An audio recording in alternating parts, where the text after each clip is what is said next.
గౌరవనీయులైన ముఖ్యమంత్రి నారా చంద్రబాబు నాయుడు గారికి 5 ప్రశ్నలు అడుగుతున్నాను. ఈ 5 ప్రశ్నలకు మీరు సూటిగా సమాధానం చెప్పగలిగితే ఈ రోజు నుంచి ఇంక ఎప్పుడు కూడా మిమ్మల్ని ప్రశ్నించాం. మొట్టమొదటి ప్రశ్న, రైతులకు మీరు అధికారంలోకి రాగానే సంతకం పెట్టినటువంటి రుణమాఫీ పూర్తిగా చేయగలిగారా? రుణమాఫీ కావాలని ప్రజలు మిమ్మల్ని అడిగారా? మీరు మేనిఫెస్టోలో పెట్టారు. ఆ రోజేం ప్రజలు మిమ్మల్ని అడగలేదే ఇలా చేయండి అయ్యా అని? మీరు చేస్తా అని హామీ ఇచ్చారు. గుర్తుపెట్టుకోండి, మళ్ళీ మాట్లాడుకుందాం. 2, కాపులకు రిజర్వేషన్. కాపు కులం మొత్తం వచ్చి, కాపు సామాజిక వర్గం మొత్తం వచ్చి మిమ్మల్ని అడిగారా? కాపు రిజర్వేషన్లను కల్పించండి సార్, మీరు మేనిఫెస్టోలో పెట్టండి అని. మీరు పెట్టారు. వాళ్ళు ప్రశ్నిస్తున్నారు. ఉద్దేశం ఏదైనా కానీ మీరు పెట్టారా లేదా? మీరు చేయగలుగుతున్నారా? ఒకవేళ మీకు నిజంగానే చిత్తశుద్ధి ఉందంటే పెట్టే ముందే బీసీ సంఘాలని ఒప్పించుకుని మీరు చేశారా? ఇది 2 కులాల మధ్య చిచ్చు పెట్టడం కదా, బీసీల మధ్య కాపుల మధ్య. పోనీ రిజర్వేషన్ కల్పిస్తే అది నిలుస్తుందని మీరు అనుకుంటున్నారా? ఎందుకు ఇచ్చారు హామీ? 3, ప్రత్యేక హోదా గురించి ఆ రోజున తిరుపతిలో మీరు వెంకయ్యనాయుడు ఇద్దరూ కలిసి ప్రధానమంత్రిని ఒప్పించి 10 ఏళ్లు కాదు 15 ఏళ్లు కావాలి, ప్రత్యేక హోదా లేకపోతే ఈ రాష్ట్రం ఎందుకు పనికిరాదని చెప్పి ఆ రోజున అడిగారా లేదా? అది మిమ్మల్ని ప్రజలు అడిగారా? మీరు ఇలా అడగండి సార్ మా తరఫున అని మీకు మీరు వెంకయ్యనాయుడు అధికారం కోసం ఆ రోజున హామీ ఇచ్చారు. మరి ఈ రోజు దీనికి సమాధానం చెప్పండి. నిరుద్యోగ యువత, బాబు వస్తే జాబ్ వచ్చిందని ఆంధ్రప్రదేశ్లో ఉన్న గోడల మొత్తం రాశారు. ఒకవేళ రాకపోతే నిరుద్యోగ భృతి ఇస్తాము అని చెప్పారు. ఎక్కడొచ్చింది? ఎవరికి ఉద్యోగాలు వచ్చినాయి? ఎవరికి నిరుద్యోగ భృతి ఇచ్చారు? ఇది మీ మేనిఫెస్టోలో పెట్టారు. ఏమండి, సాధ్యం కాని హామీలు మీరు మేనిఫెస్టోలో ఎలా పెడతారండి?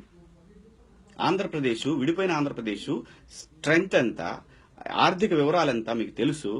కానీ ఎందుకు హామీలు ఇచ్చారు? ఓట్లు కావాలి మీకు, ప్రజల్ని ఆకర్షించాలి. ఆకర్షితులైనటువంటి ప్రజలు ఈ రోజున తిరిగి అయ్యా మీరు చెప్పిన చేస్తా అన్నారో చెయ్యము అని అడిగితే మీరు అభివృద్ధి నిరోధకులు అనే మాట మాట్లాడుతున్నారే. ఎవరు అభివృద్ధి నిరోధకులు? ఎవరు చేతగాని హామీలు ఇవ్వమన్నారు మిమ్మల్ని? ఈ రోజున అవినీతి ఏ స్థాయిలో ఉంది?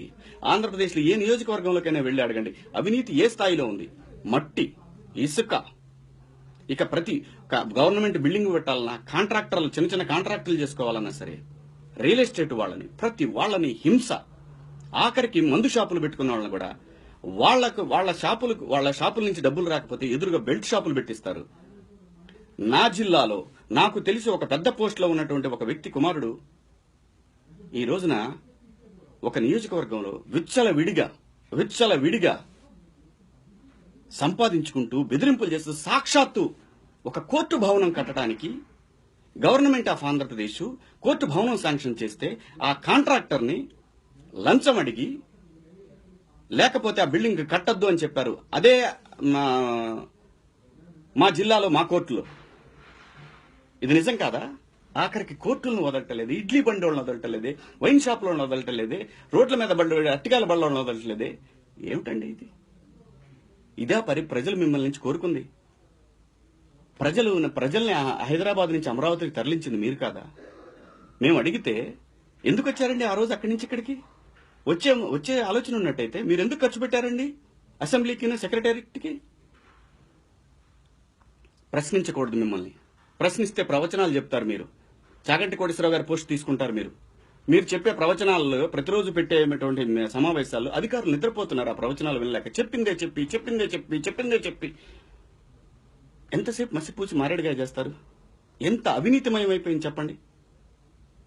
ఇక్కడ మీరు చేయగలిగినవి పెట్టండి మేనిఫెస్టోలో. ఏ రాజకీయ పార్టీ అయినా చెయ్యలేని అంశాలను పెట్టద్దు.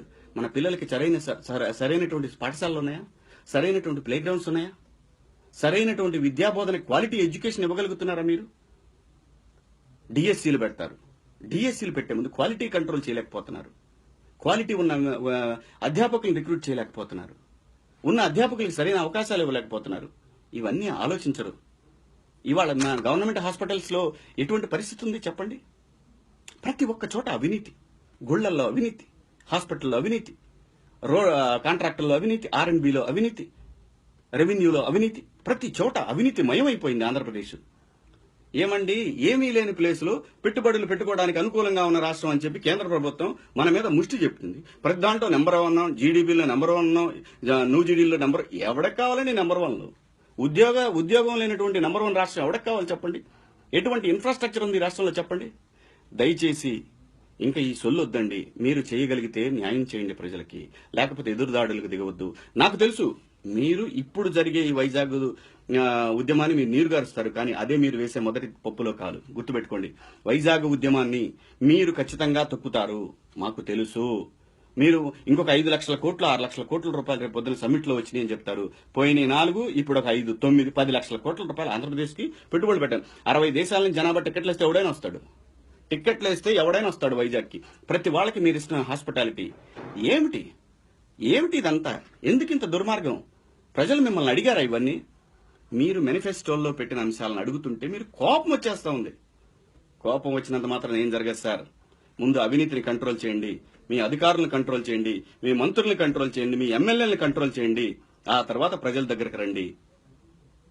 ప్రజలు యువత చేసుకునే ఉద్యమాన్ని ఈ రోజున అత్యధికంగా యువత ఇవాళ ఆంధ్రప్రదేశ్ నుంచి ఏ రాష్ట్రానికి వెళ్ళాలి? ఎక్కడికి వెళ్లి వీళ్ళు ఉపాధి వెతుక్కోవాలి? రాష్ట్రాలు వదిలి, దేశాలు వదిలి మన ఆడపిల్లలు నానా ఇబ్బందులు పడుతుంటే ప్రత్యేక హోదా వస్తే పరిశ్రమలు వస్తాయి. పరిశ్రమలు వచ్చినట్టయితే మనకు మన రాష్ట్రం నంబర్ 1 రాష్ట్రంగా ఎదుగుతుందని ఆశపడి ఆ రోజున అందరూ మీకు సపోర్ట్ చేస్తే ఈ రోజున అది కాదంటే ఇది ఇస్తా ఉన్నారు, ఇది కాదంటే ఏమిటిది? ఎవరి స్వార్థం?